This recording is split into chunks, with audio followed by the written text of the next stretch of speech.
സല്ലല്ലാഹു അലൈഹി വസല്ലം, ലോകത്തിന് മാതൃകയായിട്ടുള്ള മഹാനായ റസൂൽ കരീം സല്ലല്ലാഹു അലൈഹി വസല്ലം, ആ റസൂൽ ഏതോ ഒരു പെണ്ണിനെ സമീപിച്ചു എന്ന രൂപത്തിൽ പറഞ്ഞുകൊണ്ട് മുഹമ്മദ് നബി സല്ലല്ലാഹു അലൈഹി വസല്ലമയെ കുറിച്ച് അനാവശ്യമായി ആളുകളിൽ തെറ്റിദ്ധാരണ ഉണ്ടാക്കാൻ വേണ്ടി വർഷങ്ങളായി ഇവരുടെ യൂട്യൂബ് ചാനലുകളിലൂടെയും ഫേസ്ബുക്കിലൂടെയും വാട്സപ്പിലൂടെയും എല്ലാം വർഷങ്ങളായി പ്രചരിപ്പിച്ചുകൊണ്ടിരിക്കുന്ന ഒരു നുണയായിരുന്നു നമ്മൾ പിടിച്ചത്. നമ്മൾ പറഞ്ഞു ഹദീസുകൾ ഓരോന്നായി എണ്ണമടക്കം, അല്ലെങ്കിൽ അതിന്റെ ഹദീസിന്റെ നമ്പർ അടക്കം പറഞ്ഞുകൊണ്ട് ഇന്ന ഹദീസുകളിൽ നിങ്ങൾ പറഞ്ഞത് പ്രകാരം ഇത് ഏതോ ഒരു പെണ്ണല്ല, റസൂലുള്ളാഹി സ്വല്ലല്ലാഹു അലൈഹി വസല്ലം നിക്കാഹ് ചെയ്ത ഭാര്യയാണ് എന്ന് നമ്മൾ സമർത്ഥിച്ചു. അങ്ങനെ സമർത്ഥിച്ചു കഴിഞ്ഞപ്പോൾ ഇവരുടെ ഇടയിൽ തന്നെ പറ്റ ആളുകൾ പറഞ്ഞു, അത് ഭാര്യ തന്നെയാണ്, അത് ഞങ്ങളും മുമ്പൊക്കെ പറഞ്ഞിട്ടുണ്ട് എന്ന് പറഞ്ഞു. എന്ന് വെച്ചാൽ ഇവർ പറഞ്ഞത് നുണ തന്നെയായിരുന്നു, ഏതോ ഒരു പെണ്ണാണ് എന്ന് പറഞ്ഞത് നുണ തന്നെയായിരുന്നു എന്ന് ഇവരുടെ ഭാഗത്ത് തന്നെ അത് പറയുന്ന ഒരു അവസ്ഥ ഉണ്ടായി. ആ ഭാഗം നമ്മൾ കഴിഞ്ഞ ലൈവിൽ കാണിച്ചിരുന്നു. ആ ഭാഗം അവിടെയാണ് ഇപ്പൊ കുടുങ്ങി കിടക്കുന്നത്. ആ ട്രാപ്പിലാണ് ഇവർ വീണിട്ടുള്ളത്. അതുമായി ബന്ധപ്പെട്ടുള്ള ബാക്കി കാര്യങ്ങൾ നമുക്ക് വരാനുണ്ട്. ആദ്യം ആ ഭാഗം നിങ്ങൾ കണ്ടോ. ഇവര് വിവാഹം ചെയ്തു എന്ന് വരുത്തി തീർക്കും. വിവാഹം ചെയ്തതിന് എവിടെയാ തെളിവ്? ഇതൊക്കെ പല ആവർത്തി നമ്മൾ പറഞ്ഞ് തെളിഞ്ഞിട്ടുള്ള കാര്യങ്ങളാണ്, തെളിയിച്ച് കാണിച്ചിട്ടുള്ള കാര്യം. പക്ഷെ ഇപ്പോഴും അത് പറഞ്ഞുകൊണ്ടിരിക്കും. പോയത് ഒരു ഫസ്റ്റ് നൈറ്റ് ആഘോഷിക്കാനാണ്. ഇനി ഇവരിതിൽ ഒന്നും പറയാനില്ല. പിന്നെ ഈന്തപ്പനത്തോട്ടത്തിലെ ഫസ്റ്റ് നൈറ്റ് ആദ്യ രാത്രി എന്ന് പറഞ്ഞിട്ടാണ് ഞാൻ വീഡിയോ ചെയ്തിരിക്കുന്നത്. അതിൽ ഞാൻ പറയുന്നുണ്ട് ഇത് കല്യാണം കഴിഞ്ഞ് കൊണ്ടുവന്നതാണ് എന്ന് ഹദീസിലുണ്ട് എന്ന് ഞാൻ പറഞ്ഞിട്ടുണ്ട് കേട്ടോ. അപ്പോ നമ്മളത് പറയാതെ ഒന്നുമല്ല വിമർശനം നടത്തുന്നത്. അപ്പോ രണ്ട് മതവിരോധികൾ ഒറ്റ കളവ് പിടിച്ചിട്ടുള്ളൂ. ഒന്നാമത്തെ കളവിന്റെ വിഷയമാണ്. ബാക്കിയൊന്നും തൊട്ടിട്ടില്ല. ബാക്കി തൊട്ടതൊക്കെ പൊള്ളി കിടക്കുകയാണ്. അതിന്റെ ബാക്കി കാര്യങ്ങളൊക്കെ നമ്മൾ വരുന്നുണ്ട് അടുത്ത ദിവസങ്ങൾ. അതൊക്കെ ഇനി വരാൻ പോവാണ്. അപ്പൊ ഒന്നാമത്തെ നുണയുടെ വിഷയത്തിലുള്ള കാര്യമാണ് ഇത് പറഞ്ഞത്. ഒന്ന് ആലോചിച്ച് നോക്കുക. ഇവരെ പോലെ മണിക്കൂറുകൾ ഇതൊരു വരുമാന മാർഗമാക്കി യൂട്യൂബിൽ നിന്ന് വരുമാനമൊക്കെ സ്വീകരിച്ചുകൊണ്ട് നമ്മൾ ഇതേപോലെ ഇരിക്കുകയാണെങ്കിൽ എന്തായിരിക്കും അവസ്ഥ? ഇവർ 24 മണിക്കൂർ ഇതാണ് ഇവരുടെ പണി. യൂട്യൂബിൽ നിന്ന് വരുമാനമാണ് ഇവരുടെ അന്നം. ഓക്കെ, അപ്പൊ അങ്ങനെ ഇരിക്കുന്ന ആളുകൾ നമ്മളൊക്കെ ജോലിയുടെയും മറ്റു പഠനത്തിന്റെ ഒക്കെ തിരക്ക് കഴിഞ്ഞ് കുറച്ച് സമയം ഇതിനു വേണ്ടി ചെലവഴിച്ച് ഒരാഴ്ച ഒന്ന് ഒഴിഞ്ഞിരുന്നിട്ടേ ഉള്ളൂ. ഒഴിഞ്ഞിരിക്കാൻ മീൻസ് നമ്മൾ ജോലിയുടെ ഒക്കെ ശേഷം കുറച്ച് സമയം ഒന്ന് മാറി ഇരുന്നിട്ടേ ഉള്ളൂ. അങ്ങനെ ഒന്ന് പിടിക്കാൻ തുടങ്ങുമ്പോഴേക്ക് ഒന്നാമത്തെ നുണയുടെ കഥയാണിത്. ഒന്നാമത്തെ നുണ റസൂലുള്ളാഹി സ്വല്ലല്ലാഹു അലൈഹി വസല്ലം ഏതോ ഒരു പെണ്ണിനോട് എന്ത് ചെയ്തു, അവരെ സമീപിച്ചു എന്ന് പറഞ്ഞത് ഇപ്പൊ എന്തായി? ഏതോ പെണ്ണല്ല, അത് സ്വന്തം ഭാര്യയാണ്, സ്വന്തം നിക്കാഹ് ചെയ്ത ഭാര്യയാണ്. ഒന്ന് ആലോചിച്ച് നോക്കുക. ഇത്രയും വലിയ കളവ് ഇതെല്ലാം പിടിക്കാൻ നമ്മൾ ഇരുന്നാൽ എന്തായിരിക്കും അവസ്ഥ? ഒന്ന് ആലോചിച്ച് നോക്കുക. നമ്മൾ അങ്ങനെ സ്ഥിരമായി ഒന്നിരുന്ന് പിന്നെ ഈ ഓരോ നുണയും പിടിക്കാൻ നിന്നുള്ള അവസ്ഥ എന്തായിരിക്കും? ഒറ്റ നുണ പിടിച്ചതിന്റെ ഒന്നാമത്തെ നുണയുടെ കഥയാണിത്. ഈ മതവിരോധികൾ പരസ്പരം അവിടെ വൈരുദ്ധ്യം പറയാണ് കേട്ടോ. അപ്പൊ അതവിടെ പഴയ വീഡിയോ ആണ് അവിടെ കിടക്കുന്നുണ്ട്. എന്തായാലും അപ്പോ ഈ സംഭവത്തെയാണ് ഇവർ വിവാഹം ചെയ്തു എന്ന് വരുത്തി തീർക്കും. വിവാഹം ചെയ്തതിന് എവിടെയാ തെളിവ്? കല്യാണം കഴിഞ്ഞ് കൊണ്ടുവന്നതാണ് എന്ന് ഹദീസിലുണ്ട് എന്ന് ഞാൻ പറഞ്ഞിട്ടുണ്ട് കേട്ടോ. അപ്പോ ഈ സംഭവത്തെയാണ് ഇവർ വിവാഹം ചെയ്തു എന്ന് വരുത്തി തീർക്കും. വിവാഹം ചെയ്തതിന് എവിടെയാ തെളിവ്? കല്യാണം കഴിഞ്ഞ് കൊണ്ടുവന്നതാണ് എന്ന് ഹദീസിലുണ്ട് എന്ന് ഞാൻ പറഞ്ഞിട്ടുണ്ട് കേട്ടോ. അപ്പോ മനസ്സിലായില്ലേ? ഒരാൾ പറയാണ് വിവാഹം ചെയ്തതിന് എവിടെയാണ് തെളിവ്, മറ്റൊരാൾ പറയുന്നു കല്യാണം കഴിഞ്ഞു കൊണ്ടതാണ് ഹദീസിലുണ്ടെന്ന് ഞാൻ പണ്ടേ പറഞ്ഞിട്ടുണ്ട്. അപ്പം നമ്മൾ അന്നേ ചോദിച്ചിരുന്നു, കല്യാണവും വിവാഹവും ഒക്കെ വേറെ വേറെയാണെന്ന് പറഞ്ഞിട്ട് ഇനി പ്രശ്നം ഉണ്ടാക്കുമെന്ന് അറിയില്ല. അതിന് പേരിൽ ഒരു 4 മണിക്കൂർ ലൈവ് ചെയ്യുമെന്ന് അറിയില്ല. അപ്പൊ എനിവേ ഇതാണ് അവസ്ഥ. അപ്പോ ഇത് പിടിക്കപ്പെട്ടതോടുകൂടി ഇതിൽ ട്രാപ്പായി. അടുത്തത് പിന്നെ വരുന്നത് ഇതിന്റെ മേലെ കിടന്നിട്ടുള്ള ഉരുളിന്റെ മേൽ ഉരുളലും ഒക്കെയാണ് ഇനി വരാൻ പോകുന്നത്. വളരെ രസകരമായി തന്നെ നമുക്ക് കണ്ട് ആസ്വദിക്കാൻ പറ്റുന്ന, നമ്മൾ സാധാരണ പറയാറുണ്ട്, ഒന്ന് പറ്റുമെങ്കിൽ ഒരു പോപ്കോണൊക്കെ എടുത്ത് ഒരു കട്ടൻ ചായ കുടിച്ച് കാണാൻ പറ്റുന്ന നല്ല രസമുള്ള ഒരു ഉരുളലാണ് ഇനി വരാൻ പോകുന്നത്. ആ ഉരുളലിന്റെ യഥാർത്ഥ വശങ്ങളും ഇനി അതേപോലെ തന്നെ അതിന്റെ ഭാഗമായി പറഞ്ഞിട്ടുള്ള പെരും നുണകളും അതേപോലെ തന്നെ ഇതിന്റെ ഭാഗമായി ഇവർ നടത്തിയിട്ടുള്ള ന്യായ വൈകല്യങ്ങളും എല്ലാം തുറന്നു കാണിക്കാൻ പോവാണ്. ഓക്കെ, അപ്പോ ഇതില് ഇങ്ങനെ ഇവർ തന്നെ പറഞ്ഞ, നമ്മള് ഹദീസ് ഉദ്ധരിച്ചത് പിന്നെ എന്തായി, നമ്മൾ കൃത്യമായിട്ട് അതിന്റെ റെഫറൻസ് ഒക്കെ ഉദ്ധരിച്ചു, അതൊന്നും പോരാ. ഇവര് തന്നെ ഇവരുടെ കൂട്ടത്തിൽ തന്നെ പെട്ട മറ്റൊരു മതവിരോധി ഇവര് തന്നെ പറഞ്ഞത് വെച്ച് കൂടി അതുകൂടി വന്നതോടുകൂടി ഇവരുടെ സമനില തെറ്റി. പിന്നെ അതിനെ ന്യായീകരിക്കുന്ന ഭാഗങ്ങളാണ് ഇനി നമുക്ക് കേൾക്കാനുള്ളത്. അടുത്ത ഭാഗം തുടങ്ങിയിട്ടുള്ളൂ, നമ്മൾ ഇറക്കാൻ തുടങ്ങിയിട്ടുള്ളൂ, ഇപ്പോഴേക്കും ഇറക്കാൻ തുടങ്ങി. മനസ്സിലായില്ലേ? ഒന്നാമത്തെ നുണയുടെ കാര്യം, ഒന്നാമത്തെ നുണ നമ്മൾ പൊളിച്ചിട്ടുള്ള ഒന്നാമത്തെ നുണയുടെ കാര്യമാണിത്. മുഹമ്മദ് നബി ഏതോ പെണ്ണിനെ സമീപിച്ചു, ഞങ്ങൾ പറഞ്ഞു ഏതോ പെണ്ണല്ല, സ്വന്തം ഭാര്യയാണ്. അത് പൊളിച്ച് ഒന്നാമത്തെ നുണയുടെ പൊളിച്ച് പുറത്തിറങ്ങി കഴിഞ്ഞതോടുകൂടി ഇവരുടെ ഭാഗത്ത് വന്ന മറുപടിയാണിത്. കല്യാണം കഴിച്ചതാണെന്ന് ഞങ്ങളും പറഞ്ഞിട്ടുണ്ട്, അത് ഞങ്ങൾ അങ്ങനെ പറയാതിരുന്നിട്ടൊന്നുമില്ല. ആലോചിച്ച് നോക്കുക ഈ വിമർശനത്തിന്റെ ഒരു വ്യത്യാസം. ഏതോ പെണ്ണിനെ ആളുകൾ അല്ലെങ്കിൽ അവരെയൊക്കെ വിശ്വസിക്കുന്ന പറഞ്ഞിട്ടാണ് ഞാൻ വീഡിയോ ചെയ്തിരിക്കുന്നത്. അതിൽ ഞാൻ പറയുന്നുണ്ട് ഇത് കല്യാണം കഴിഞ്ഞ് കൊണ്ടുവന്നതാണ് എന്ന് ഹദീസിലുണ്ട് എന്ന് ഞാൻ പറഞ്ഞിട്ടുണ്ട് കേട്ടോ. അപ്പോ നമ്മളത് പറയാതെ ഒന്നല്ല വിമർശനം നടത്തുന്നത്. അപ്പൊ അതവിടെ പഴയ വീഡിയോ ആണ് അവിടെ കിടക്കുന്നുണ്ട്. എന്തായാലും അപ്പോ ഈ സംഭവത്തെയാണ് ഇവർ വിവാഹം ചെയ്തു എന്ന് വരുത്തി തീർക്കുന്നത്. വിവാഹം ചെയ്തതിന് എവിടെയാ തെളിവ്? കല്യാണം കഴിഞ്ഞ് കൊണ്ടുവന്നതാണ് എന്ന് ഹദീസിലുണ്ട് എന്ന് ഞാൻ പറഞ്ഞിട്ടുണ്ട് കേട്ടോ. അപ്പോ ഈ ഈ സൈക്കിളിൽ നിന്ന് വീണാല് സ്വാഭാവികമായിട്ടും ഉണ്ടാകുന്ന ഒരു റിയാക്ഷൻ എങ്ങനെയാണ് എന്നുള്ളത് സയന്റിഫിക് ആയിട്ട് അറിയണമെന്നുണ്ടെങ്കിൽ അത് അവിടെ നോക്കിയാൽ മതി. ഒന്നാലോചിച്ചേക്കാം, സ്വന്തം നുണ അതിന് നേർ വിപരീതമായി സ്വന്തം പാളയത്തിൽ മറ്റൊരാൾ പറഞ്ഞ് പൊളിച്ച് കൈ കിട്ടുകയാണ്. എന്നാലും ആ ഒരു പിന്നെന്താ പറയുക, നമ്മൾ പറയല്ലോ തൊലിക്കട്ടി, അത് കണ്ടാമൃഗത്തെ പോലും ലജ്ജിപ്പിക്കുന്ന രൂപത്തിലുണ്ട് എന്നുള്ളത് വലിയൊരു തന്നെ. അതിൽ വേണമെങ്കിൽ തൊലിക്കട്ടിയുടെ വിഷയത്തിൽ ആർക്കും വേണമെങ്കിൽ അസൂയ ആവാം. സംഭവത്തെയാണ് ഇവർ വിവാഹം ചെയ്തു എന്ന് വരുത്തി തീർക്കുന്നത്. വിവാഹം ചെയ്തതിന് എവിടെയാ തെളിവ്? കല്യാണം കഴിഞ്ഞ് കൊണ്ടുവന്നതാണ് എന്ന് ഹദീസിലുണ്ട് എന്ന് ഞാൻ പറഞ്ഞിട്ടുണ്ട് കേട്ടോ. അപ്പോ അവിടെ താലികെട്ട് ഇവിടെ പാല് കാച്ചൽ എന്ന് പറഞ്ഞ സംഗതിയാണ് ഇപ്പൊ നിങ്ങളിവിടെ കണ്ടത്. ഇതിലിപ്പോ എന്താ അത്ര വലിയ കഥ? നമ്മളും നമ്മളുടെ വീഡിയോയിൽ ഇത് തന്നെയല്ലേ പറയുന്നത്. ചില ഹദീസിൽ വിവാഹം ചെയ്തു എന്നാണ് പറയുന്നത്, ചില ഹദീസിൽ വിവാഹ ആലോചന എന്നാണ് പറയുന്നത്, ചില ഹദീസിൽ കയറി പിടിച്ചു എന്നാണ് പറയുന്നത്. അപ്പോ നാലേജ് വെക്കാം, ചില ഹദീസിൽ എന്തുണ്ട്, ഇദ്ദേഹം സമ്മതിക്കാതെ വിവാഹം ചെയ്തു എന്ന് ചില ഹദീസുകളിലുണ്ട്, അതല്ലാത്ത ഹദീസുകളും ഉണ്ട്. ഓക്കെ, അത് നമുക്ക് തീരുമാനാക്കി തരാം കേട്ടോ. എല്ലാം ഇവിടെ തീരുമാനാക്കിയിട്ടേ പോകുള്ളൂ. അങ്ങനെ വെറുതെ പോകാൻ വേണ്ടി ഇത്രയും കാലം വർഷങ്ങളായി നിങ്ങൾ നടത്തിയതുപോലെയുള്ള തട്ടിപ്പ് ഇനി നടക്കുന്നു വിചാരിക്കണ്ട. അതെല്ലാം തീരുമാനാക്കിയിട്ടേ പോവുള്ളൂ. അപ്പൊ ഏതായാലും സംഭവിച്ചു, ചില ഹദീസുകളിൽ എന്തുണ്ട്, വിവാഹം ചെയ്തു എന്ന് ചില ഹദീസുകളിലുണ്ട്. അപ്പോ ഇപ്പൊ ലിയാഖത്ത് മാത്രമല്ല, ഈ മതവിരോധിയും കൂടി എന്ത് ചെയ്തു, അത് സമ്മതിച്ചു. അപ്പോ സക്സസ്, മനസ്സിലായില്ലേ? അപ്പൊ രണ്ടാമത്തെ ലെവൽ ഓഫ് സക്സസ് കഴിഞ്ഞിട്ടുണ്ട്. ഒന്നാമത് പിന്നെ ഈ ലിയാഖത്ത് അലി എന്ന് പറയുന്ന ആളെ സമ്മതിച്ചു. ഇപ്പൊ രണ്ടാമത് ഈ വ്യക്തിയും സമ്മതിച്ചു. എന്ത്, ഈ പറഞ്ഞ സ്ത്രീയുമായി വിവാഹം ചെയ്തു എന്ന് ഹദീസുകളുണ്ട്. മനസ്സിലായല്ലോ? അപ്പൊ ഇതാണ് നമ്മളൊന്ന് പിന്നാലെ കൂടിയുള്ള അവസ്ഥ. മനസ്സിലായില്ലേ? ഇത്രയേ ഉള്ളൂ നിങ്ങൾ ഉണ്ടാക്കിക്കൊണ്ടിരിക്കുന്ന ഈ മതവിമർശനങ്ങളുടെ കുമിളായെന്ന് നിങ്ങൾ തിരിച്ചറിയുക. ബാക്കി നമുക്ക് ആ ഉരുളല് കാണാൻ നല്ല രസമാണ്, അതുകൊണ്ടാണ് ഇങ്ങനെ പല വിധം ഹദീസ് ഉണ്ടെന്നല്ലേ നമ്മൾ പറയുന്നത്. അത് നമുക്ക് ഇഷ്ടമുള്ള പെർസ്പെക്റ്റീവ് നിന്നിട്ട് അത് ചെയ്യാൻ കഴിയും. അപ്പൊ പല ഹദീസുകളുണ്ട്, അത് വിവാഹം ചെയ്തു എന്നുണ്ട്, വിവാഹം ചെയ്തിട്ട് പിന്നെ ആ സ്ത്രീയെ സമീപിച്ചു എന്നൊക്കെ ഉണ്ട്. അപ്പൊ പല പെർസ്പെക്റ്റീവിൽ അത് എടുക്കാം. എന്തൊക്കെയാ പെർസ്പെക്റ്റീവ്, അതൊന്ന് പറഞ്ഞേ. എന്താ പെർസ്പെക്റ്റീവ്? വിവാഹം ചെയ്തു എന്ന് ഹദീസ് ഉണ്ട്, എന്നാലും അത് ഏതോ പെണ്ണിന് കയറി പിടിച്ചതായിരിക്കാം, അല്ലെ? അതാ പെർസ്പെക്റ്റീവ് അല്ലെ. ഇതിന് പെർസ്പെക്റ്റീവ് എന്നല്ല പറയാ, ഇതിന് പെർസ്പെക്റ്റീവ് എന്നല്ല പറയാ, ഇതിന് പച്ചക്കള്ളം എന്നാണ് പറയാ. പച്ചക്കള്ളം, മനസ്സിലായില്ലേ? പച്ചക്കള്ളം എന്നാണ് പറയാ. അതിന് പെർസ്പെക്റ്റീവ് ഇംഗ്ലീഷ് ഇട്ടിട്ട് അങ്ങനെ ഒരു ഇംഗ്ലീഷ് ഇല്ല. പച്ചക്കള്ളം എന്നതിന് പെർസ്പെക്റ്റീവ് എന്ന് ഇംഗ്ലീഷ് ഉണ്ടോ? അങ്ങനെ ഒരു തർജ്ജമ ഒരു ഡിക്ഷണറിയിൽ ഞാൻ കണ്ടിട്ടില്ല. പെർസ്പെക്റ്റീവ് എന്താണ്? നിങ്ങൾ മുഹമ്മദിനെ ഒരു ഉത്തമ മാതൃകയായിട്ടും ഒരു വലിയ കുടുംബനാഥന്റെ ഒരു സ്വഭാവം ഗുണമൊക്കെ ഉള്ള ഒരാളാണ് എന്നൊക്കെ പറഞ്ഞു വെക്കുമ്പോൾ അതല്ല, മൂപ്പര് ഒരു ഗിരിരാജൻ കോഴിയായിരുന്നു എന്ന് കാണിക്കാൻ വേണ്ടിയിട്ട് ഞാനിതെടുത്ത് വെക്കും. ആ ഒരു പിന്നെ സംസ്കാരമൊക്കെ വളരെ കൃത്യമായിട്ട് നമുക്ക് സംസ്കാരം എന്താണെന്ന് മനസ്സിലാക്കാനും കൂടിയാണ് ഈ ഒരു ക്ലിപ്പൊക്കെ ഇടുന്നത്. ഓരോരുത്തരോട് പിന്നെ അഡ്രസ് ചെയ്യുന്നത് എങ്ങനെയാണെന്നുള്ളതും ഉപയോഗിക്കുന്ന ടേംസ് എന്താണെന്നുള്ളതൊക്കെ കൃത്യമായിട്ട് മനസ്സിലാക്കുക. അതിലൊന്നും ഇവരോട് ക്ലാസ് എടുത്തിട്ട് കാര്യമില്ല. നമ്മൾ പറയാറുണ്ടോ, ചില പോത്തിനോടൊന്നും വേദോത്തിട്ട് കാര്യമില്ല എന്ന് പറയുന്നത് പോലെ അതിലൊന്നും വലിയ കാര്യമില്ല. അതാണ് എന്റെ രീതി. അത് മറ്റേ ആളും അത് തന്നെ പറയണമെന്ന് നിങ്ങൾ ഇതിനെ വാശി പിടിക്കുന്നത്. ഇതങ്ങനെ ഏതെങ്കിലും ഒരു രൂപത്തിൽ ഇങ്ങനെ പോകണമെന്ന് എവിടെയെങ്കിലും നിയമം എഴുതി വെച്ചിട്ടുള്ള സാധനമൊന്നുമല്ലല്ലോ. അപ്പോ ലിയാഖത്തും അങ്ങനെ പറയണമെന്ന് എന്താ നിർബന്ധം? ഞങ്ങൾ കളവ് പറയും, ഞങ്ങൾ കളവ് പറയുമ്പോൾ കളവിൽ വൈരുദ്ധ്യം വരും.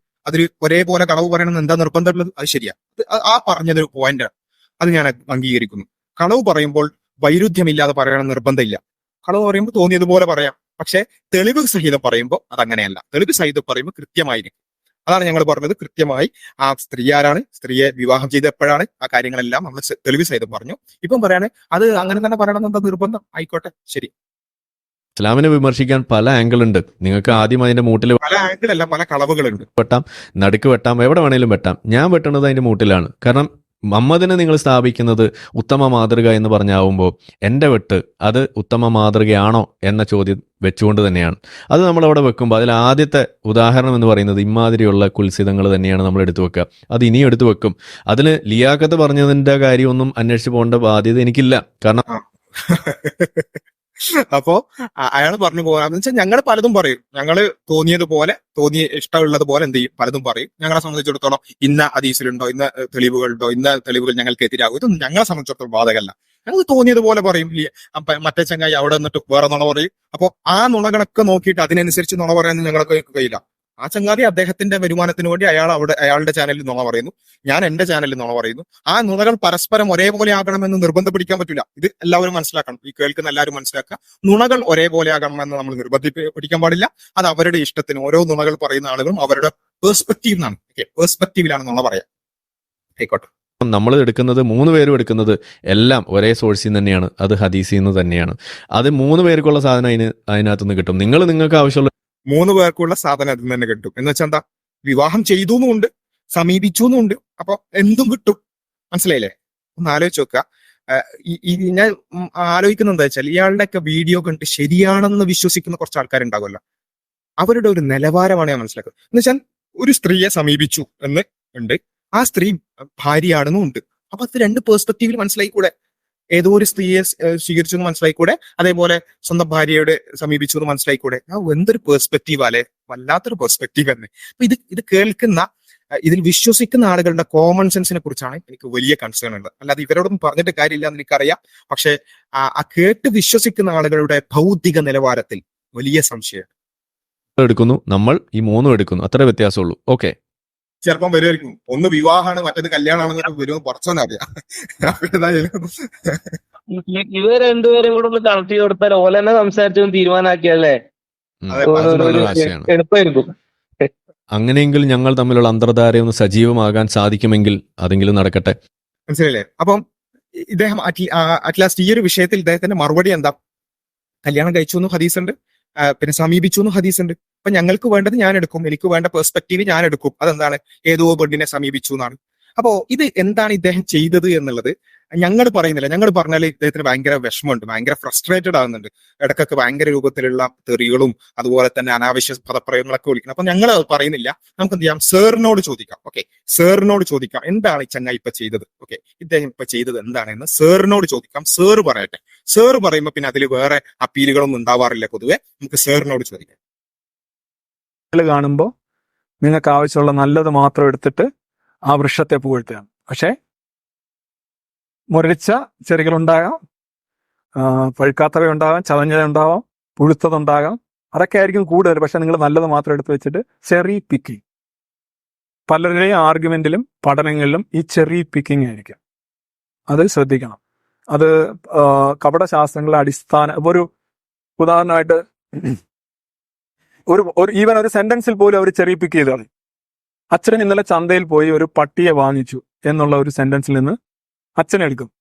ചന്തയിൽ പോയി എന്നുള്ള ഇതും എടുക്കും, വാങ്ങിച്ചു കളയും, വാങ്ങിച്ചും കളയും, അവസാനം അച്ഛൻ പട്ടി എന്ന് മാത്രം എടുക്കും.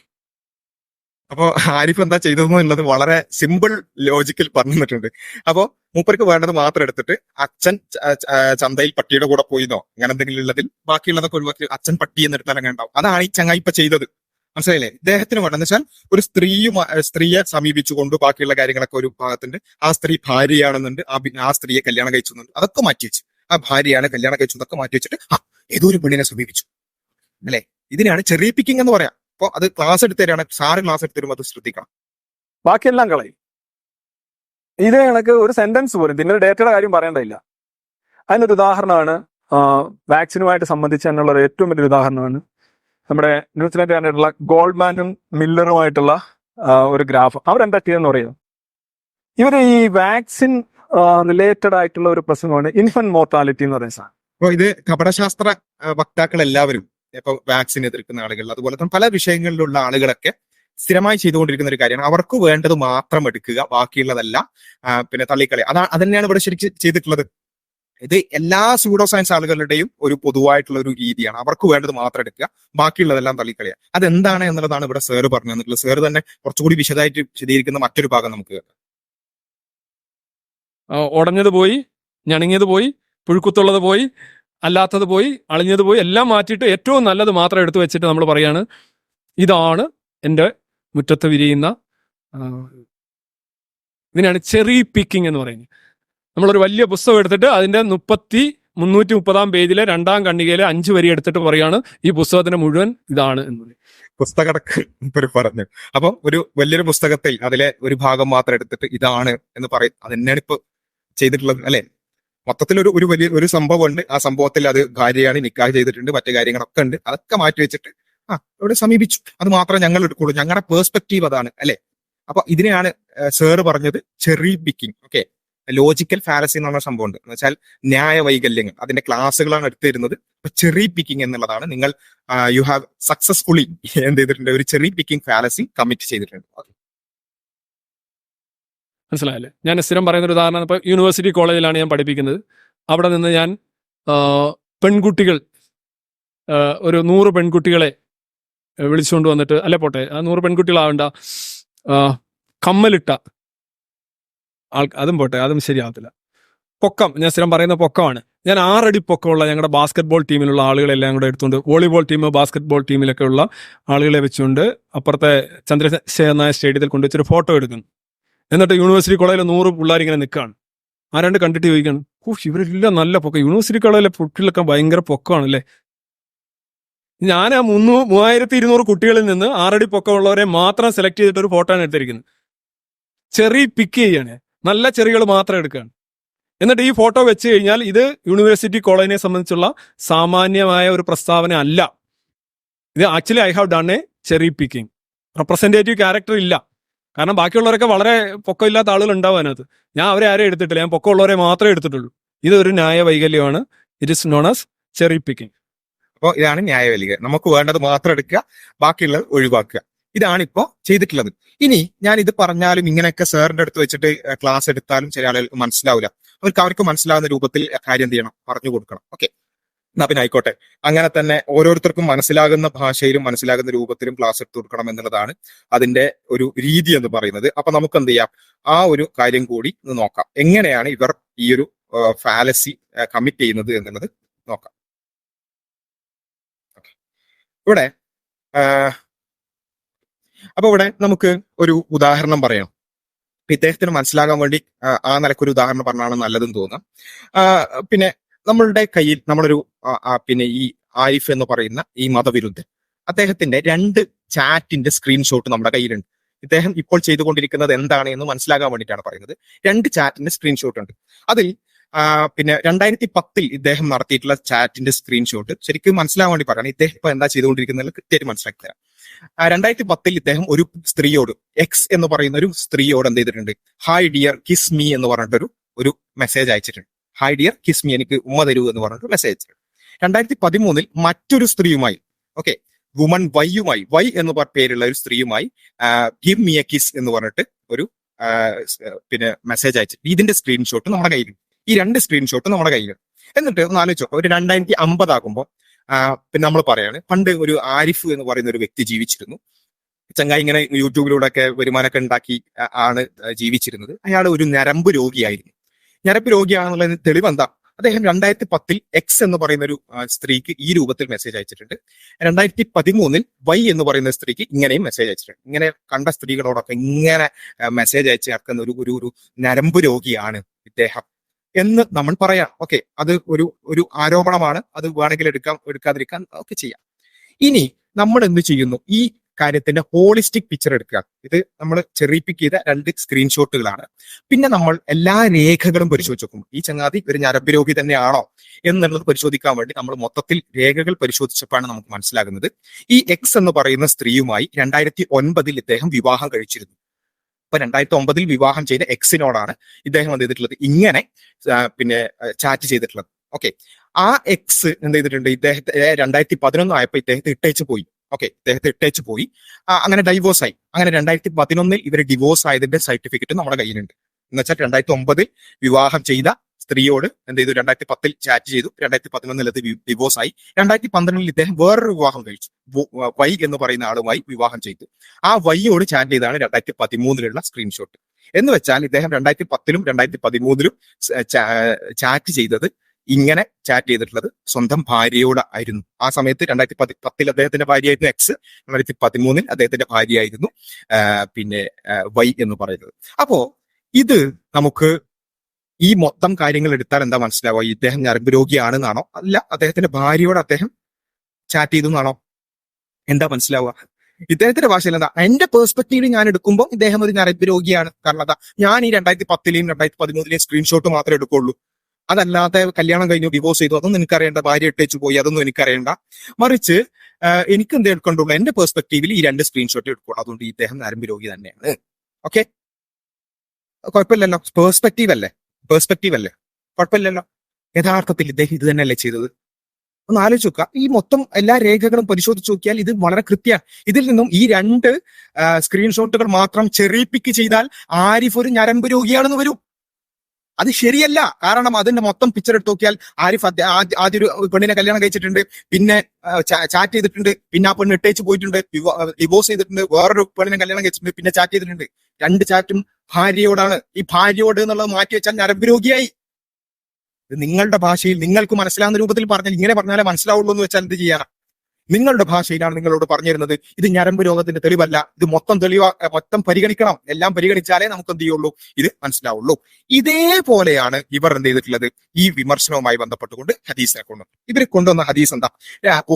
സ്വഹീഹുൽ ബുഖാരിയിലുള്ള 5255 ഹദീസാണ്. 5255 ഹദീസിലുള്ള എന്താണെന്ന് ചോദിച്ചാൽ, ബിൻത്ത് ജൗൻ ഗോത്രത്തിലുള്ള ഒരു സ്ത്രീയെ, ആ സ്ത്രീയെ റസൂലുള്ളാഹി സ്വല്ലല്ലാഹു അലൈഹി വസല്ലം ആ സ്ത്രീയുടെ അടുത്ത് പോയി. എന്നിട്ട് ഇവർ പറയുന്നത് തോട്ടത്തിൽ വെച്ച് കണ്ടു എന്നാണ്. അവിടെ ശരിക്കും ആ ഹദീസ് കൃത്യമായിട്ട് നിങ്ങൾക്ക് ആ ഹദീസ് മൊത്തത്തിൽ തന്നെ കാണാൻ പറ്റും. നമ്മളുടെ പിന്നെ ലൈ എക്സ്പോസ്ഡ് സീരീസിൽ നമ്മളത് കാണിച്ചിട്ടുണ്ട്. അതിൽ തോട്ടത്തിൽ എന്ന് മാത്രമല്ല, തോട്ടത്തിൽ ഒരു വീടുണ്ട്, വീട്ടിൽ വെച്ച് പിന്നെ ആ സ്ത്രീയുടെ അടുത്ത് പോകുന്ന കാര്യമാണ് പറയുന്നത്. ഇവർ പറയുന്നത് ഏതോ ഒരു തോട്ടത്തെ കൈ പിടിച്ചു എന്നൊക്കെ പറയാം. നുണ പറയുമ്പോൾ പിന്നെ നേരത്തെ ആരിഫ് പറഞ്ഞ മാതിരി മറ്റാൾ എന്ത് നുണ പറഞ്ഞു, ഈ നുണ, അങ്ങനെ ഒരു നുണകൾക്ക് നിയമമില്ല. അതുകൊണ്ട് കുഴപ്പമില്ല. അപ്പൊ എനിവേ പിന്നെ ഇതാണ് ഇവർ പറഞ്ഞുകൊണ്ടിരിക്കുക. ഒരു സ്ത്രീയെ സമീപിച്ചു, ആ സ്ത്രീ എന്ത് ചെയ്തു, ഞാൻ അള്ളാഹുവിൽ ശരണം തേടുന്നു എന്ന് എന്തു പറഞ്ഞു, അങ്ങനെ പറഞ്ഞു. ഓക്കെ, ഇതാണ് ഇവർ പറയുന്നത്. പക്ഷെ ഇതേ സംഭവം നമുക്ക് എന്തുണ്ട്, ഇതേ സംഭവത്തെ കുറിച്ചുള്ള മറ്റ് റിപ്പോർട്ടുകൾ കൂടി പരിഗണിക്കുമ്പോൾ എന്ത് വരും, ഇതാണ് അതിന്റെ ഹോളിസ്റ്റിക് പിക്ചർ. നേരത്തെ പറഞ്ഞ ചാറ്റിന്റെ സ്ക്രീൻഷോട്ട് പോലെ എന്താണ്, ആ ഒരു സ്ത്രീയെ സമീപിച്ചു, അവർ അള്ളാഹുൽ ശരണം തേടുന്നു എന്ന് പറഞ്ഞു. അതേ സ്ത്രീയെ കുറിച്ചാണ് പറയുന്നത്. ആ സ്ത്രീയെ നബി വിവാഹം ചെയ്തിരുന്നു. തെളിവ് 5256 ഹദീസ്. ആ സ്ത്രീയാണ് നബിയോട് അള്ളാഹുവിൽ, ആ സ്ത്രീയാണെന്ന് മാത്രമല്ല ആ ഭാര്യയാണ്, അങ്ങനെയാണുള്ളത്. Which of the wives of the prophet sought refuge with Allah from him.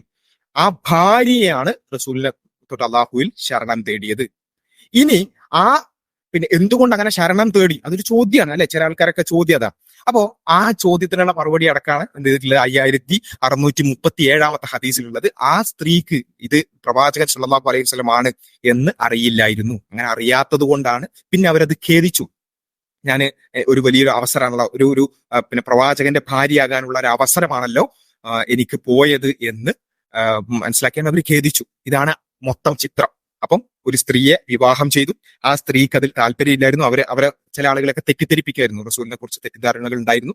ആ തെറ്റിദ്ധാരണകൾ കൊണ്ട് അവരെന്ത് ചെയ്തു, റസൂല് വന്നപ്പോൾ ഞാൻ ശരണം തേടുന്നു എന്ന് പറഞ്ഞു. അപ്പൊ ശരണം തേടുന്നു എന്ന് പറഞ്ഞപ്പോൾ പിന്നെ ഞാൻ കല്യാണം കഴിച്ചാണ്, വിവാഹം കഴിച്ചാണ്, ഈ വീട് നിന്നേ പറ്റുള്ളൂ എന്ന് പറയല്ല, മറിച്ച് വളരെ മാന്യമായിക്കൊണ്ടാണ് അവർ തിരിച്ചയക്കുകയാണ് ചെയ്തിട്ടുള്ളത്. മനസ്സിലായില്ലേ? അപ്പോ അത് പിന്നെ വളരെ കൃത്യമായിട്ട് ഇതിന്റെ മൊത്തം ചിത്രം എടുത്താൽ ഇതിൽ നിന്ന് ചെറിപ്പിക്ക് ചെയ്താൽ എന്താ വരുള്ളൂ, ഏതൊരു പെണ്ണിനെ കുറിച്ചു. മനസ്സിലായില്ലേ? അപ്പൊ അതാണ് ഇവർ ചെയ്തുകൊണ്ടിരിക്കുന്ന തെറ്റ് എന്ന് കൃത്യമായി മനസ്സിലാക്കുക. ആരെങ്കിലുമൊക്കെ ഇത് മനസ്സിലാക്കാത്തവരുണ്ടെങ്കിൽ അവർക്ക് മനസ്സിലാക്കാൻ വേണ്ടിയിട്ടാണ് ഇത്രയും സിമ്പിൾ ആയിട്ട് പറഞ്ഞു തരുന്നത്. ഇതിന്റെ ഒന്നും ആവശ്യമില്ല. ചെറിപ്പിക്കും ഫാലസി പറഞ്ഞാൽ എല്ലാവർക്കും അറിയുന്ന ഒരു കാര്യമാണ്. അപ്പോ യെസ്, ഇവിടെ ഭാര്യയ്ക്ക് ഭർത്താവിനെ അറിയില്ല, ആ കാര്യങ്ങളൊക്കെ വരുന്നുണ്ട്, അതൊക്കെ വരുന്നുണ്ട്. ഒന്നും ആർക്കും ഒരു തരത്തിലുള്ള ഡിസപ്പോയിന്റ്മെന്റ് ഒന്നും ഇല്ലാതെ എല്ലാം തീരുമാനിച്ചിട്ട് തന്നെ ഇന്ന് പോകുന്നു.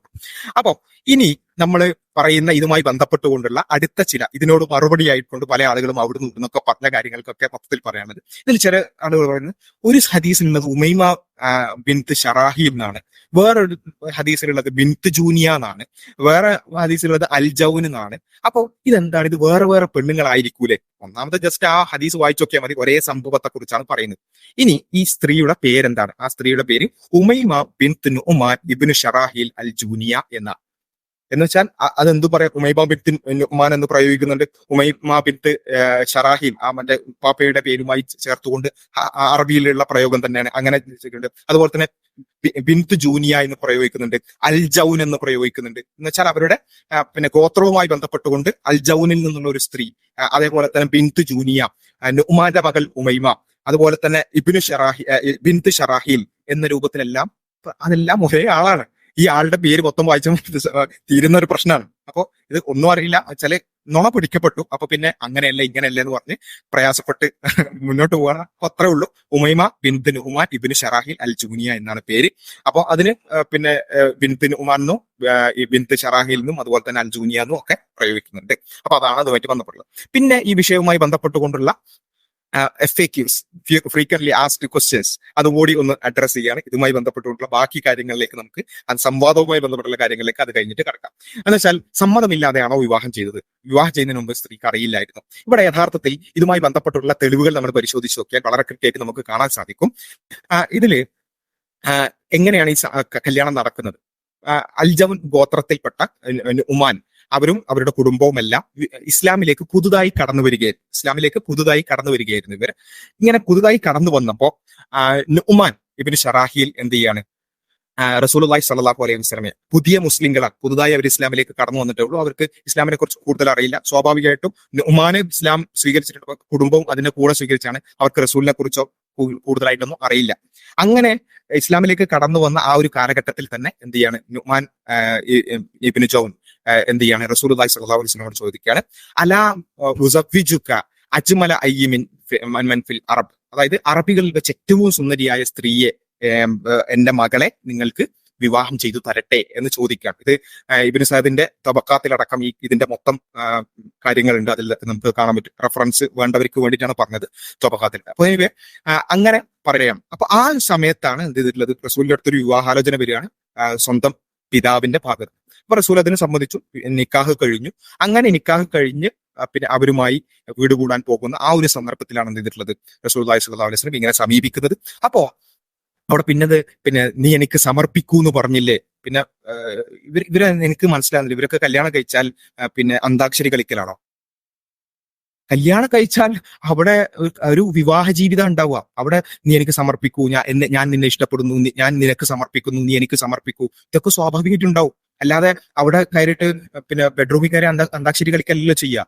അപ്പോ അതിന്റെ റസൂൽ എന്ത് ചെയ്തു? നീ എനിക്ക് സമർപ്പിക്കൂ എന്ന് പറഞ്ഞു. അപ്പോഴാണ് അവര് തിരിച്ചു പറയുന്നത് എന്ത്?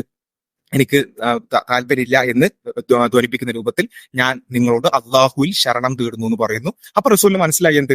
ഉപ്പാക്ക് താല്പര്യമുണ്ട്, പക്ഷെ മകൾക്ക് താല്പര്യമില്ല. അപ്പോഴാണ് റസൂലിന് മനസ്സിലാകുന്നത്. യഥാർത്ഥത്തിൽ ഇപ്പൊ പല ആളുകൾക്ക് ചോദിക്കുന്നുണ്ട്, ഇസ്ലാമിൽ പെണ്ണിന്റെ സമ്മതം വേണം, പക്ഷെ സമ്മതമില്ലാതെയാണ് വിവാഹം ചെയ്തതെങ്കിൽ എന്താണ് ചെയ്യേണ്ടതെന്നുള്ളതിന്റെ മാതൃകയാണിത്. എന്ന് വെച്ചാൽ പെണ്ണിന് സമ്മതമില്ല എന്ന് മനസ്സിലായാൽ അവിടെ ആ ഒരു നിക്കാഹ് അസാധുവാകും. അതാണ് അതുമായി ബന്ധപ്പെട്ടുകൊണ്ടുള്ളത്. അപ്പോൾ അവിടെ അസാധുവാകുന്നു. റസൂലുള്ളാഹി സ്വല്ലല്ലാഹു അലൈഹി വസല്ലം എന്ത് ചെയ്യും? അവർക്ക് പാരിതോഷികങ്ങളടക്കം, എന്ന് വെച്ചാൽ വിവാഹ മോചന ദ്രവ്യം അടക്കം കൊടുത്തുകൊണ്ട് അവരെ തിരിച്ചയക്കുന്നു. അത്ര സംഭവിച്ചിട്ടുള്ളൂ. മനസ്സിലായില്ലേ? അപ്പൊ സ്ത്രീക്ക് താല്പര്യമില്ലായിരുന്നു എന്ന് അറിഞ്ഞതോടുകൂടി റസൂൽ എന്ത് ചെയ്തു? ആ വിവാഹവുമായി പിന്നെ മുന്നോട്ട് പോകുന്നില്ല. പിന്നെ അടുത്ത ചോദ്യം $1 million ക്വസ്റ്റ്യൻ ആണ്. ഉമ്മഹാത്തുൽ മുഅ്മിനീൻ, വിശ്വാസികളുടെ മാതാക്കൾ എന്ന് പറയുന്നവരുടെ ലിസ്റ്റിൽ ഈ ഒരു പേര് കാണുന്നില്ലല്ലോ, ഉമ്മയുടെ പേര് കാണുന്നില്ലല്ലോ എന്നാണ്. അവിടെ യഥാർത്ഥത്തിൽ നമ്മൾ മനസ്സിലാക്കേണ്ടത്, ഉമ്മഹാത്തുൽ മുഅ്മിനീങ്ങളായി നമ്മൾ അറിയപ്പെടുന്നത് റസൂലിന്റെ ഭാര്യമാരായി കൊണ്ട് മരിച്ച പിന്നെ ആളുകളുടെ ലിസ്റ്റാണ് നമുക്ക് റസൂലിന്റെ ഭാര്യമാരായി കാണാൻ പറ്റുക. ഇവരെ സംബന്ധിച്ചിടത്തോളം ഇവര് റസൂലിന്റെ ഭാര്യയായി ജീവിച്ചിട്ടില്ല. അവര് നിക്കാഹ് കഴിഞ്ഞ് ആദ്യം സമീപിക്കുമ്പോൾ തന്നെ ഈ ഒരു കാര്യത്തോടുകൂടി ത്വലാഖ് ചൊല്ലി പോയി.